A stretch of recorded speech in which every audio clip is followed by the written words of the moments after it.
আপোনালোকৰ কি খবৰ গাইজ?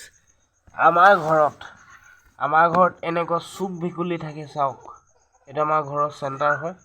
এনেকুৱা চুক ভেকুলী আমাৰ ঘৰত থাকে গাইজ। কি ক'ব আৰু, আমাৰ ঘৰত এনেকুৱা চুক ভেকুলী থকাৰ বাবদ আমাৰ ঘৰলৈ সাপ আহে বা আমাৰ ঘৰত সাপ ওলায় গাইজ। এনেকুৱা বস্তু মানুহৰ ঘৰত থাকিব লাগে নালাগে আপোনালোকে কমেণ্ট কৰিব। থাকিলে অঘটন হয়নে নে ভাল হয় আপোনালোকে জনাব।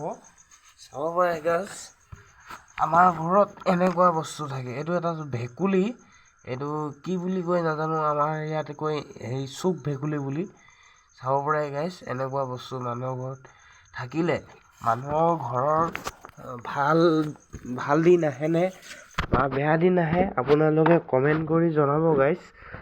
চাব পাৰে, এইটো আমাৰ এটা মটৰ আনিছিলোঁ, নতুন মটৰ আনিছিলোঁ। আগৰটোতো বেয়া হৈ গ'ল। এইটো আগৰ মটৰটো চাব পাৰে গাইজ আপোনালোকে। এইটো আগৰটো বেয়া হৈ গ'ল, এইটো আগৰ হয়। এতিয়া নতুন গাড়ীত ভৰাই থৈছোঁ।